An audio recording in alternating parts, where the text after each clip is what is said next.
5 कार्य, ऊर्जा और शक्ति। ठीक है, तो इसमें सभी प्रश्नों को देखते हैं, 1 नंबर, 2 नंबर, 3 नंबर, 4 नंबर, यही तो प्रश्न आते हैं, है ना। तो यहाँ पर सही विकल्प का चयन करिए। पहला प्रश्न है, निम्नलिखित में से ऊर्जा का मात्रक नहीं है। तो जूल भी होता है इसका मात्रक, अर्ग भी होता है सीजीएस मात्रक, और इलेक्ट्रॉन वोल्ट भी होता है छोटे कणों के लिए मात्रक। ये ऊर्जा के सभी मात्रक है। और जो वाट है वो किसका मात्रक होता है? शक्ति का, मतलब यही मात्रक नहीं है, है ना। फिर इसके बाद यहाँ पर दूसरा है, किसी निकाय की स्थितिज ऊर्जा बढ़ेगी तो निकाय द्वारा संरक्षी बल के विरुद्ध कार्य किया जाए। संरक्षी बल के विरुद्ध का मतलब ये है, जैसे पृथ्वी अपनी ओर खींचती है तो ये जो बल है, जो प्राकृतिक बल होते हैं, उसको हम क्या बोलते हैं? संरक्षी बल।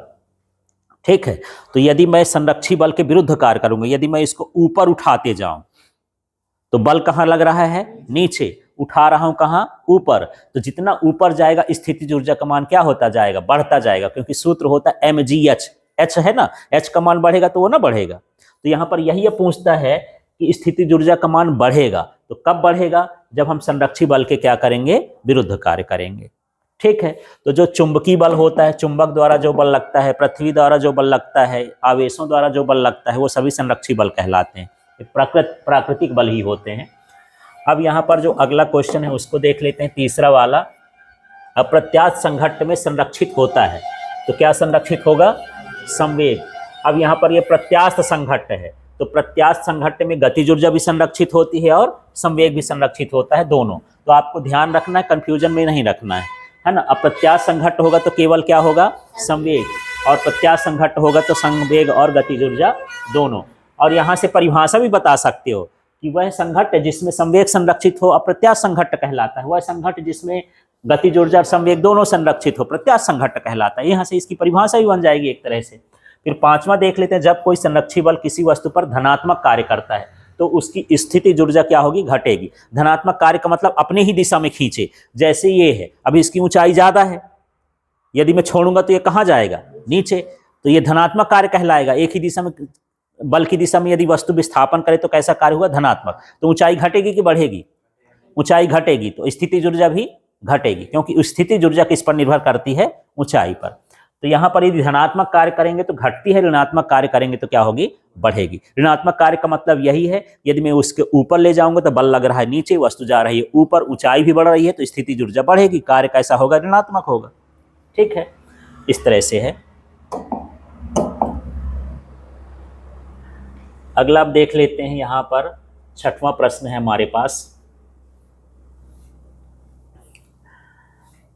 तो 6वां प्रश्न आप समझो, एक व्यक्ति किसी वस्तु को निम्नानुसार मार्ग से A से B पृथ्वी के तल से H ऊंचाई तक पहुंचाता है।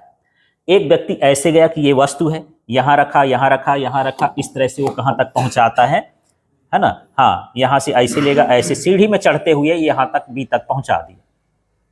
ठीक है, लेकिन ऊंचाई कितनी है यहाँ पर? H।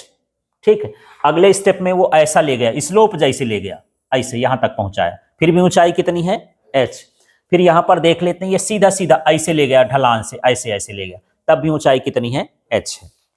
ठीक है, तो जो हम यहाँ पर देखेंगे वो विस्थापन से समझेंगे कि कार्य बराबर होता है बल गुणे विस्थापन। मैं इसमें ये नहीं पूछूंगा, ये तो दूरी कहला जाएगी। इसका विस्थापन कितना है? H। विस्थापन होता है प्रारंभिक स्थिति से अंतिम स्थिति के बीच की दूरी।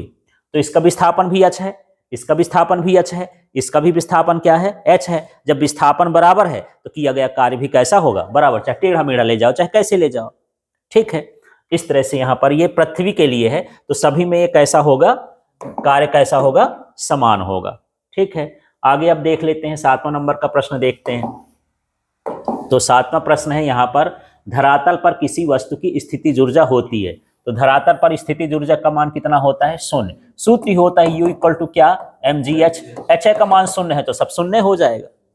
ठीक है, इसके बाद 8वां है, यदि किसी पिंड का वेग दोगुना कर दिया जाए तो उसकी गतिज ऊर्जा क्या होगी? तो जब ऐसे आ जाए तो सूत्र देखो, ठीक है, चौगुना मत समझो, सूत्र से ये mv² है, v का मान हम क्या कर दिए? 2 गुना, तो ये कितना हो जाएगा? 2 दूनी 4 v² हो जाएगा, माने 4 गुना हो जाएगा। यहाँ तिगुना होता तो 3 त्रिकाई 9 हो जाता, ऐसे करके। ठीक है, v की जगह पर उतना मान रख दो तो पता चल जाता है। फिर ये kWh मात्रक होता है, किसका मात्रक होता है? ऊर्जा का, किलोवाट आवर, किलोवाट घंटा इसको बोलते हैं। ठीक है। 10वां है यहाँ पर, यांत्रिक ऊर्जा को विद्युत ऊर्जा में रूपांतरण होता है। ये किस में होता है? जनित्र में। जनित्र का मतलब जनरेटर है। तो जनरेटर को जब हम चलाते हैं तो वो कहलाता है यांत्रिक ऊर्जा। उससे हम बिजली लेते हैं तो कैसी हो गई? विद्युत ऊर्जा। तो यांत्रिक ऊर्जा किस में बदलती है? विद्युत ऊर्जा में। तो किस में बदलती है? जनित्र में, जनरेटर में।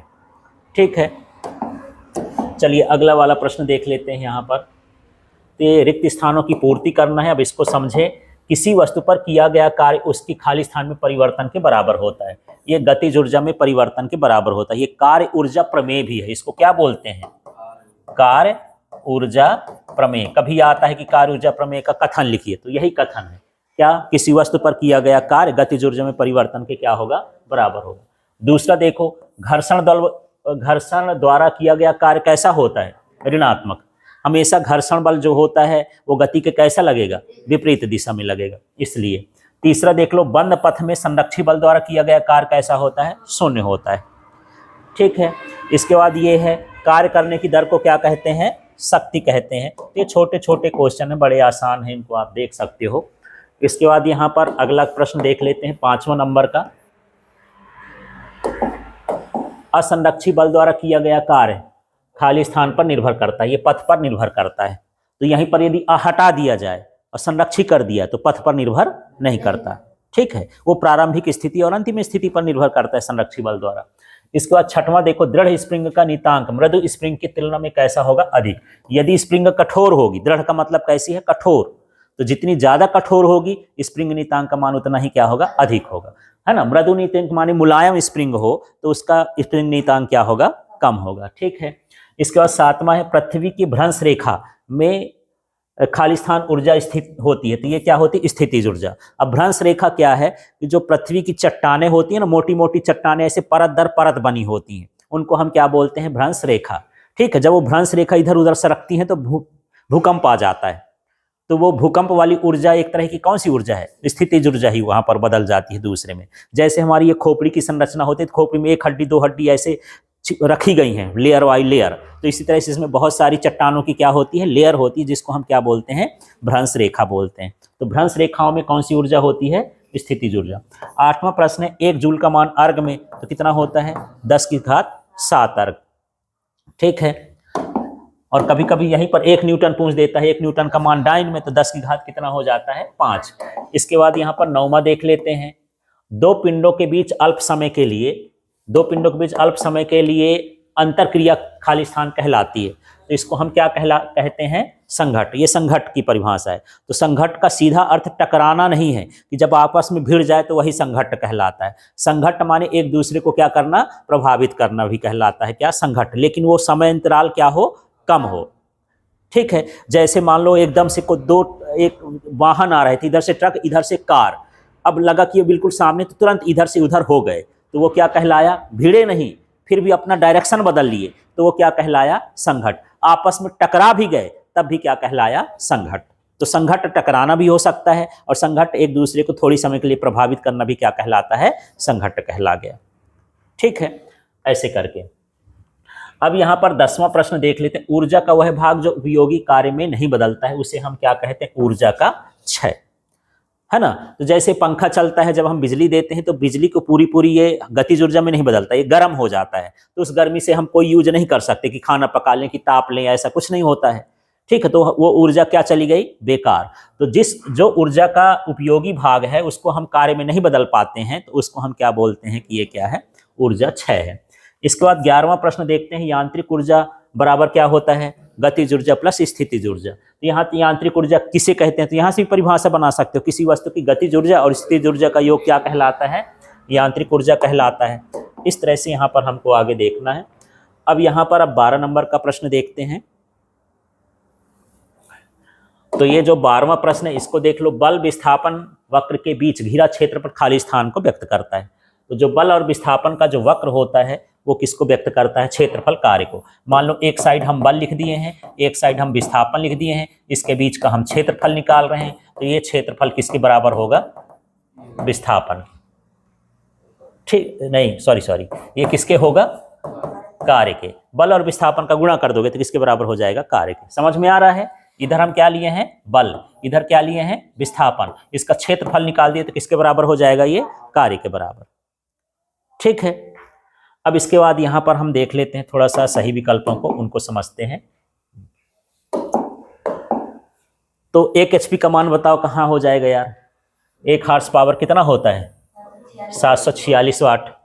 ठीक है, 1 इलेक्ट्रॉन वोल्ट का जो मान होता है ये होता है 1.6 × 10⁻19 जूल। फिर यहाँ पर 1 किलोवाट घंटा का जो मान होता है 3.6 × 10⁻6 जूल। फिर यहाँ पर 1 कैलोरी का जो मान होता है 4.18 जूल। फिर यहाँ पर जो 1 किलोग्राम का जो मान होता है ये हो जाएगा 9 × 10⁻16 जूल। ये कैसे आ गया उसको थोड़ा सा समझ देते हैं। यहाँ पर एक सूत्र होता है ऊर्जा का, E = क्या हो गया, mc²। m का मान कितना मान लेंगे, 1। c का मान होता है 3 × 10⁸ का स्क्वायर। ये प्रकाश की चाल होती है, स्क्वायर करोगे तो 3 त्रिकाई 9 और 8 दूनी 16, ये जूल में उसकी ऊर्जा हो जाएगी। 1 किलोग्राम से निकली ऊर्जा का मान है वो, है ना। इस तरह से अगली जोड़ी देख लेते हैं। यहाँ तो यहाँ पर है गतिज ऊर्जा का सूत्र, देख लो, सूत्र अब लिखे हैं तो बड़ा आसान है, देख लो क्या हो जाएगा, ये 1/2 mv²।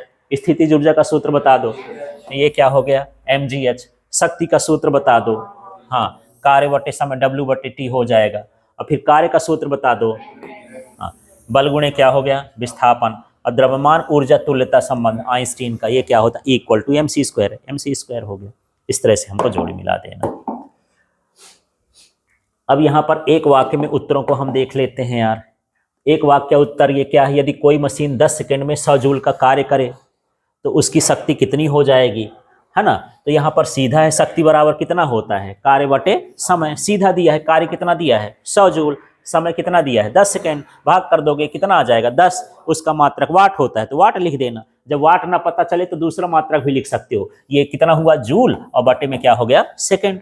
ऊपर जूल ना लिखा है, इसके साथ लिखा है जूल, इसके साथ क्या लिखा है सेकंड, जूल बटे सेकंड, ऐसा भी लिख सकते हो। ठीक है, अगला हो गया कार्य का SI मात्रक, क्या होता है जूल। शक्ति का SI मात्रक क्या होता है, वाट होता है। इस तरह से यहाँ पर छोटे छोटे क्वेश्चन हैं। अब इसके बाद यहाँ पर जब बल और विस्थापन के बीच अधिक कोण हो तो कार्य की प्रकृति कैसी होगी। तो जब अधिक कोण होता है तो क्या होता है, ऋणात्मक। कार्य में धनात्मक, ऋणात्मक और शून्य कार्य है, तो बल और विस्थापन के कोण से हम बताते हैं। यदि कोण हुआ न्यून कोण, बल और विस्थापन के बीच का कोण हुआ न्यून कोण, तो कार्य क्या होगा, धनात्मक। अधिक कोण हुआ तो क्या हो गया, ऋणात्मक। और लंबवत हुआ तो कितना हो गया, शून्य कार्य। बस इतना है, ठीक है। तो इनको ध्यान रखोगे, इसी के आधार पर इनसे क्वेश्चन पूछा है। स्प्रिंग नियतांक का मात्रक लिखिए। तो यहाँ पर स्प्रिंग नियतांक का जो मान होता है वो F/x होता है। के बराबर क्या होता है, F/x। तो F का मात्रक क्या हुआ, न्यूटन, और x का मात्रक क्या हुआ, मीटर, तो न्यूटन प्रति मीटर हो जाता है। ठीक है, अभी दोलन वाले लास्ट में पढ़े ना, हुक के नियम से F समानुपाती x पढ़े, फिर F समानुपाती का चिन्ह हटाए तो kx आ गया था, फिर k को निकाले थे तो F/x आया था। k क्या था, स्प्रिंग नियतांक। ठीक है, द्रव्यमान ऊर्जा तुल्यता का समीकरण क्या है, E = क्या, mc²। इस तरह से यहाँ पर लिख देंगे। अब इसका 7वां प्रश्न देख लेते हैं। यहाँ पर एक विमीय संघट्ट किसे कहते हैं।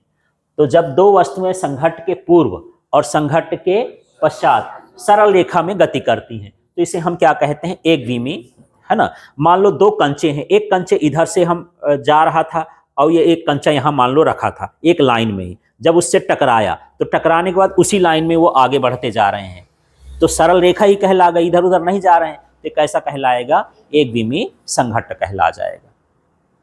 ठीक है, अब अगला है द्विविमीय संघट्ट किसे कहते हैं। तो जब 2 वस्तुएं संघट्ट के पश्चात कहाँ जाएं, समतल में, इधर उधर चली जाएं तब वो समतल कहलाएगा। सरल रेखा में न जाएं, कहाँ जाएं, समतल में, क्योंकि समतल की गति को ही हम क्या कहते हैं, द्विविमीय गति कहते हैं।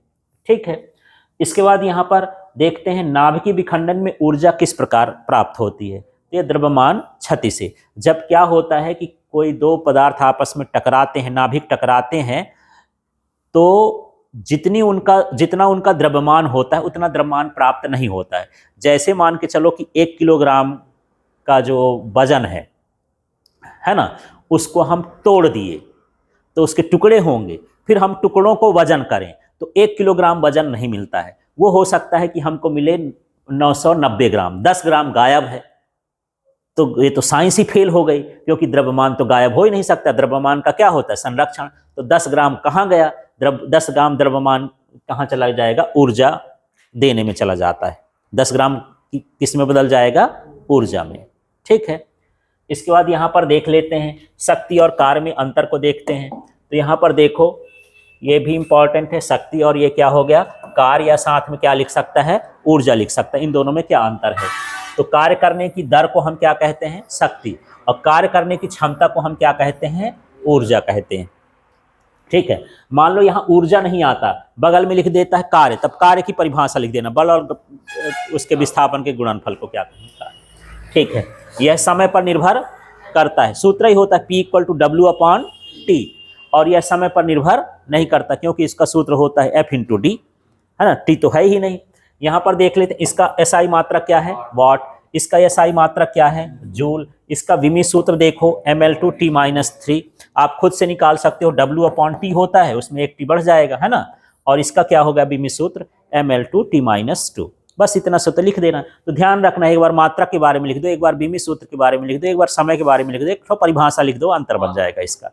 ठीक है। चलिए अब इसमें दूसरा प्रश्न को भी देख लेते हैं। तो दूसरा प्रश्न क्या है? यदि F वेक्टर बराबर 3i cap 4j cap plus 5k cap है और D बराबर D वेक्टर बराबर 5a plus 4j minus 3 cap हो, तो क्या निकालना है हमको? कार्य। तो कार्य का सूत्र देख लेते हैं। W = होता है F vector dot D vector. Vector form में दिया है तो वेक्टर लगा के लिख लेंगे। ठीक है। माने बल गुणे विस्थापन, ये डॉट प्रोडक्ट लिखना है, क्रॉस नहीं लिखना है, इसका डॉट प्रोडक्ट होता है। अब इसमें देखो, W की जगह में W लिख दिया, ये क्या लिखा है? F। F का ये इतना सारा मान है ना, ये F की जगह पर ये पूरा का पूरा F का मान रख दिए। ठीक। फिर क्या लिखा है? D। तो यहाँ पर D का मान देखो, ये D है, और D का मान ये पूरा यहाँ लिख दिए, है ना? अब यहाँ पर हम गुणा करेंगे, तो गुणा करते समय समझना कि डॉट प्रोडक्ट में I वाले का I के साथ, J वाले का J के साथ, K वाले का K का गुणा बचता है, बाकी दूसरा का मान क्या हो जाता है? 0। यदि I का J के साथ करेंगे तो 0 होता है, I का K के साथ करेंगे तो 0 हो जाएगा। माने आपस में यदि एक दूसरे से करेंगे तो कितना बनेगा? 0। और उसी में उसी का करेंगे तो उसका मान कितना होता है? 1।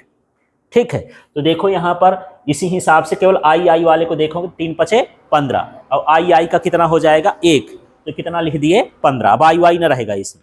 ठीक है। इसी तरह JJ वाले का करोगे तो 4 × 4 = 16, और JJ का कितना हो जाएगा? 1। तो क्या बचा? 16। फिर ये प्लस है, माइनस है, तो यहाँ माइनस लगा दिए। K का होगा तो 5 × 3 = 15, और K का मान कितना हो जाएगा? 1। तो इस तरह से यहाँ पर ये 15 कट जाएगा, तो कितना आ जाएगा? 16 इकाई इसका कार्य हो जाएगा, है ना?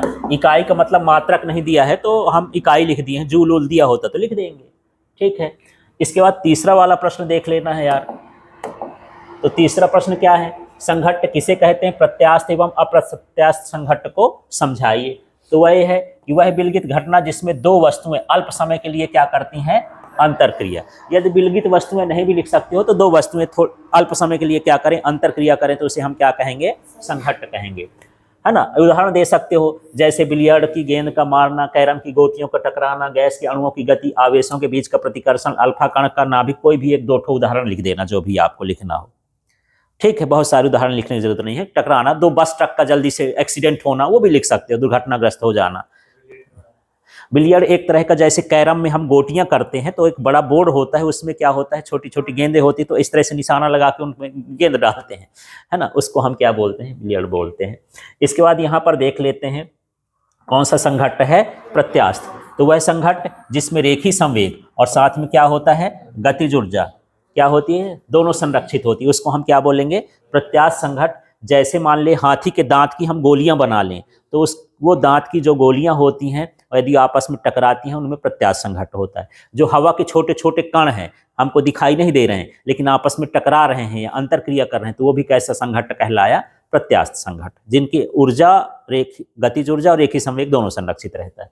अब यहीं पर अप्रत्यास्थ संघट्ट हो जाएगा, तो उसमें गतिज ऊर्जा हटा दो तो क्या कहलाएगा? वह संघट्ट जिसमें केवल रेखी संवेग संरक्षित होता है, गतिज ऊर्जा संरक्षित नहीं होती है, उसे हम क्या कहेंगे? अप्रत्यास्थ संघट्ट कहला जाएंगे। अब अप्रत्यास्थ संघट्ट में वही है यार कि ये गोली को गीली मिट्टी में मार दो तो गोली धंस जाएगी उसी में, तो क्या कहला गया? एक तरह का अप्रत्यास्थ संघट्ट कहला गया। ठीक है। अब यहाँ पर अगला देख लेते हैं, या चौथा नंबर में हमारा जो प्रश्न है, प्रश्न है कार्य ऊर्जा प्रमेय लिखिए तथा इसे सिद्ध करिए। तो परिभाषा भूल जाओ, ये लिख देना है सिर्फ, है ना। किसी वस्तु पर किया गया कार्य गतिज ऊर्जा में परिवर्तन के बराबर होता है। ठीक है, तो ये क्या हो गया, किसी वस्तु पर किया गया कार्य, फिर के का मतलब क्या, गतिज ऊर्जा में परिवर्तन के बराबर होता है। यही क्या कहलाता है, कार्य ऊर्जा प्रमेय कहलाता है। अब इसको हमको सिद्ध करना है। ठीक है, तो इसको सिद्ध करके हम देखते हैं, इसको हम निगमन करेंगे, सिद्ध करेंगे। तो यहाँ पर देख लेते हैं। तो देखो यहाँ पर हम कोई वस्तु मान रहे हैं, तो वस्तु का हम द्रव्यमान मान लेंगे, प्रारंभिक वेग मान लेंगे, अंतिम वेग मान लेंगे, त्वरण मान लेंगे, विस्थापन मान लेंगे, समय मान लेंगे। जो एक सामान्य सूत्र में होता है, जो गति के 3 समीकरण निकाले हो ना, उसमें तीनों समीकरण में कहीं v है, कहीं u है, कहीं a है, कहीं t है और कहीं क्या है, s है। बस यही चीज लिख लेना है कि माना किसी वस्तु का द्रव्यमान क्या है, m है, बल F है, त्वरण a है, विस्थापन s है, प्रारंभिक वेग u है, अंतिम वेग v है। ये सारा कुछ लिख देना। जो समय अंतराल t है, आगे पीछे कुछ भी लिख सकते हो। ठीक, इतना लिखने के बाद हमको कौन सा नियम लिखना है, गति का तृतीय नियम। तो ये क्या लिख दिए हैं, 2s = v² माइनस u²। अब यहाँ पर हम क्या कर दिए हैं यार, ये देख लेना। यहाँ पर 2 का हम यहाँ ये पक्षांतर कर दिए हैं ना, और m का भी गुणा कर दिए। दोनों पक्षों में हम m/2 का गुणा कर रहे हैं। क्या कर रहे हैं, m/2 का गुणा। तो देखो यहाँ पर मेरे पास 2as है, इसमें m/2 करूंगा तो 2 कट जाएगा, तो क्या बचेगा,mas। यहाँ पर देखो v² है, v² में m/2 कर दूंगा तो क्या हो जाएगा, 1/2 mv², है ना। इसमें भी m/2 कर दूंगा तो 1/2 क्या हो जाएगा, mu²। ये क्या होता है, गतिज ऊर्जा। तो ये अंतिम गतिज ऊर्जा हो गई, फाइनल गतिज ऊर्जा। और ये वाली क्या हो गई, प्रारंभिक गतिज ऊर्जा। आप K2 - K1 भी लिख सकते हो। यदि Fi याद न रहे तो क्या लिख देना, K2 - K1। अब गतिज ऊर्जा का अंतर को क्या हम लिखेंगे, डेल्टा के। और यहाँ पर देखो ma का मान कितना हो गया, F, ये S हो गया। और बल गुणे विस्थापन क्या होता है, W। तो इसको W बना दिए, उसको डेल्टा के बना दिए। सूत्र आ गया उसी का, जो कथन कहता था कि किया गया कार्य गतिज ऊर्जा में परिवर्तन के क्या होता है, बराबर होता है। इस तरह से हमको निकालना है। अब अगला यहाँ पर देख लेते हैं, गतिज ऊर्जा और संवेग में संबंध। P = √2m के स्थापित करिए, है ना। तो बड़ा सिंपल सा है। एक बार आपको संवेग का सूत्र लिख देना है, एक बार किसका लिख देना है, गतिज ऊर्जा का। संवेग के सूत्र से v का मान निकाल देना है ना, उसको जाके गतिज ऊर्जा में रख देना है। तो चलो यहाँ पर देखते हैं, जो शब्द बनाते हैं ना, जैसे संवेग में क्या आया, p, m आया, v आया, तो लिख देंगे कि मानव वस्तु का द्रव्यमान m है, वेग v है, संवेग क्या हो जाएगा, p। तो ये p बराबर क्या हो गया, mv। इसी का तो शब्द बना है। तो आप सूत्रों को ध्यान रखो, उसी का शब्द बन जाता है। फिर यहाँ पर देखो v निकालोगे तो क्या आ जाएगा, p/m। फिर यहाँ वस्तु की क्या हो गई, गतिज ऊर्जा। गतिज ऊर्जा का सूत्र क्या होता है, 1/2 mv²। और आपका मन कर रहा होगा कि यार अब हमको v का मान पता है, तो इसमें क्या रख दें, v का मान रख दें। तो चलो आगे रख देते हैं। देखो v की जगह पर क्या रखेंगे, p/m। इसका स्क्वायर है तो हम क्या कर दिए, स्क्वायर। अब ये डायरेक्टली कैसे आ गया, थोड़ा सा इसको मैं आगे बढ़ा देता हूँ, तब आपको समझ में आएगा। यहाँ देखो k बराबर हमारे पास 1/2 भी है, m भी है, यहाँ पर p² हो जाएगा, m² हो जाएगा। इसका स्क्वायर खोलेंगे तो होगा, यहाँ से m और m कट गया। ठीक है, m और 2 को इधर भेज देंगे तो क्या हो जाएगा, ये 2mk। हमारे पास क्या बचा, p²। इसका स्क्वायर हटाओगे तो क्या हो जाएगा, 2mk बचा, बराबर क्या बचा, p। तो इधर लिख दो चाहे उधर लिख दो, है ना। इस तरह से हम उसका सूत्र निकाल देंगे। ये गतिज ऊर्जा और संवेग में क्या कहलाएगा, संबंध कहलाएगा।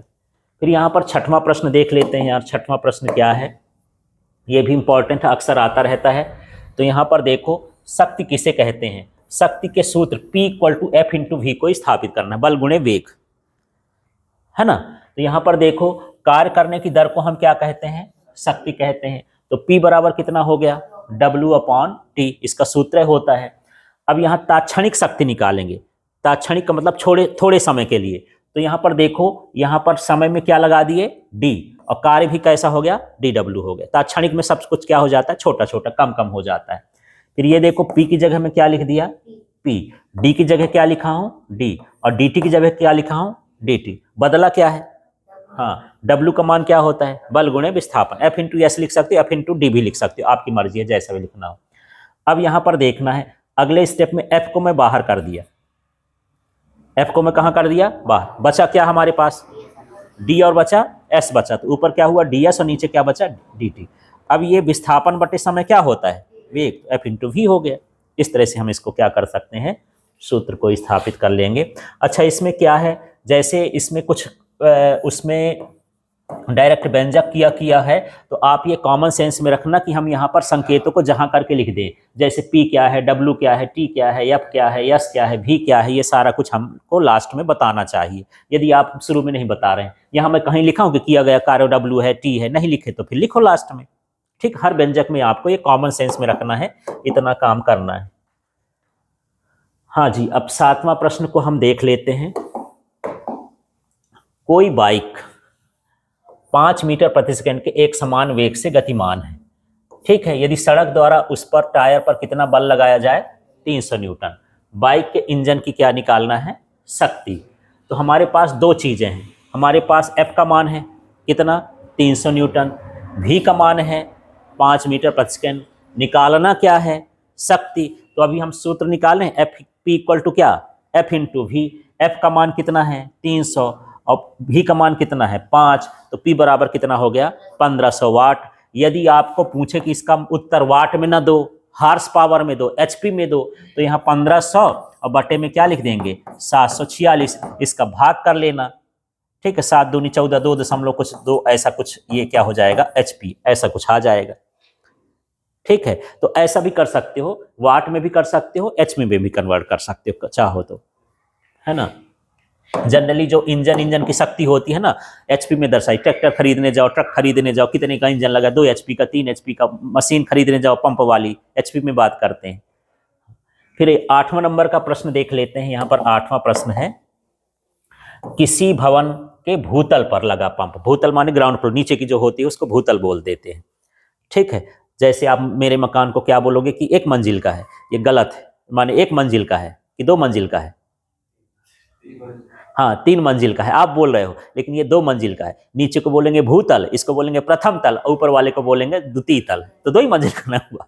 ऐसे होता है इसकी भाषा, है ना। तो यहाँ पर देख लेते हैं, इसमें जो पंप है उसका आयतन कितना है 30 मीटर क्यूब। ठीक है, अब पानी की टंकी में जो टंकी भर रही है उसको भरने में कितना समय लेता है 15 मिनट। भूतल से उसकी ऊंचाई कितनी है टंकी की 40 मीटर। तो पंप द्वारा व्यय शक्ति ज्ञात करना है। अब हमको शक्ति निकालना है, देखना है। तो पहले M द्रव्यमान निकालेंगे, तो M बराबर होता है घनत्व गुणे आयतन। घनत्व बराबर होता है आयतन बटे द्रव्यमान। तो द्रव्यमान बराबर क्या होगा, घनत्व गुणे आयतन। जो पानी का घनत्व होता है वो 1000 लीटर होता है, माने 1 मीटर लंबी, 1 मीटर चौड़ी और 1 मीटर ऊंची एक ठो डब्बा बना लो, टंकी बना लो, उसमें कितना पानी समाएगा 1000 लीटर, ऐसा मैं बता रहा हूँ। वो घनत्व तो कहलाए। जैसे एक ऐसे हम टंकी बनाए ऐसे, ठीक है। इस टंकी की लंबाई भी कितनी है 1 मीटर, चौड़ाई भी कितनी है 1 मीटर, ऊंचाई भी कितनी है 1 मीटर, तब इसमें पानी कितना समाएगा 1000 लीटर। ठीक है, इसलिए यहाँ पर 1000 लीटर यहाँ कहीं नहीं दिया है, अपने से समझना है कि 30 है और मीटर क्यूब का मतलब क्या हो गया 1000 लीटर। ठीक है, तो इसका गुणा करेंगे तो ये हो जाएगा 3000 किलोग्राम। 1 लीटर लगभग 1 किलोग्राम के बराबर होता है, तो 3000 किलोग्राम हो गया। ठीक है, अब समय दिया है T 15 मिनट। तो अभी मैं बोला कि भाई जब हम सवाल करते हैं तो सभी को हम SI मात्रकों में बदल लेते हैं। तो मिनट का जो समय का मात्रक होता है सेकेंड, तो 15 और मिनट को हम किस में बदल लिए सेकेंड में। इसका गुणा करेंगे तो 900 सेकेंड लग जाएगा। ठीक है, ऊंचाई कितना दिया है 40 मीटर। अब हम जानते हैं कि शक्ति बराबर क्या होता है कार्य बटे समय, लेकिन कार्य तो दिया नहीं है, तो कार्य के लिए हम क्या करेंगे mgh। ठीक है, उसके हिसाब से हमको अप्लाई करना है। तो यहाँ पर ना हमको बल दिया है ना वेग दिया है, तो हम वो सूत्र P equal to F into V तो लगा ही नहीं सकते हैं। ठीक है, तो ये कार्य और ये दिया है, तो जो कार्य होता है ऊर्जा का रूप ही होता है ना। तो यहाँ से हम टंकी भर रहे हैं, तो जब टंकी भर जाएगी तो उसके अंदर कौन सी ऊर्जा आएगी स्थितिज ऊर्जा। इसलिए जो कार्य है वो किसके बराबर है स्थितिज ऊर्जा का। तो यहाँ पर सूत्र लिखा है स्थितिज ऊर्जा का mgh। अब कार्य दिया नहीं है तो पहले हम उसको सूत्र में बदलेंगे, कार्य निकालेंगे। तो mgh अपान में क्या हो गया T। अब M का मान देख लो कितना है, ये 30,000 किलोग्राम, ये 30,000 किलोग्राम हो गया। G का मान कितना हो गया 10, H का मान कितना हो गया 40 और समय का मान कितना हो गया 900। अब इसको हम ये शून्य से ये शून्य काटेंगे, शून्य से ये शून्य काटेंगे और 4 तिहाई 12,000 हो गया। 12 में हम किसका भाग करेंगे? 12,000 में नहीं, 1,20,000 हो जाएगा, है ना। उसमें हम जब 9 का भाग करेंगे, ठीक है, तो ये सब भाग करने में इतना आ जाएगा। फिर यदि इसमें 746 का भाग कर दोगे तो 17.8 HP आ जाएगा। इसको आप हल करोगे, भाग करके देख लेना क्या कितना आता है, ठीक है। हाँ जी, थोड़ा सा आगे बढ़ा दो, एक और कर लेते हैं। यहाँ अब 9वां प्रश्न देख लेते हैं। 9वां प्रश्न क्या है? कोई साइकिल सवार ब्रेक लगाने पर फिसलता हुआ कितना मीटर जाता है? 10 मीटर दूर जाके रुकता है। इस प्रक्रिया की अवधि में सड़क द्वारा साइकिल पर लगाया गया बल कितना है? 200 न्यूटन है, जो गति के क्या है? विपरीत है। घर्षण बल तो वैसे गति के विपरीत होता है। सड़क द्वारा साइकिल पर किए गए कार्य की गणना कीजिए, ठीक है। तो यहाँ पर जो विस्थापन है वो कितना है? 10 मीटर। जो बल लग रहा है कितना है? 200 न्यूटन। अब हमसे कार्य पूछ रहा है, तो बल गुणे क्या होता है? विस्थापन होता है। तो हमारा जो सूत्र होता है Fs cos थीटा होता है। क्या थीटा लिखा हूं मैं? नहीं लिखा, क्योंकि जो विस्थापन है वो 10 मीटर आगे और जो घर्षण बल लग रहा है वो कहाँ लग रहा है? पीछे। तो कोण कितना बना? 180 का। तो ये पाई का मतलब क्या है? 180, ठीक है। तो F का मान कितना दिया है? 200। S का मान कितना दिया है? 10। और cos पाई या cos 180 का मान कितना होता है? -1। तो कितना हो जाएगा? -2000 जूल। ऋणात्मक में आएगा, है ना। घर्षण बल द्वारा कार्य हमेशा कैसा होता है? ऋणात्मक होता है। थोड़ा थोड़ा और है। इसके बाद यहाँ पर अगला प्रश्न देख लेते हैं। 10वां प्रश्न है, ये संरक्षी बल और असंरक्षी बल में क्या है अंतर? तो इसके द्वारा किया गया कार्य पथ पर निर्भर नहीं करता, और उसके द्वारा किया गया कार्य पथ पर क्या करता है? निर्भर करता है। तो पथ वाला एक हो जाएगा। ये प्रारंभिक और अंतिम की स्थिति पर निर्भर करता है। ये किस पर निर्भर करता है? पथ के मार्ग पर निर्भर करता है। पथ का मार्ग कैसा है उस पर निर्भर करेगा। इसके द्वारा किया गया कार्य स्थितिज ऊर्जा के रूप में क्या हो जाता है? संचित हो जाता है, और इसमें कोई ऊर्जा संचित नहीं होती है। उदाहरण के लिए जो गुरुत्वीय बल है, वैद्युत बल है, चुंबकीय बल है, ये सभी कौन से बल कहलाते हैं?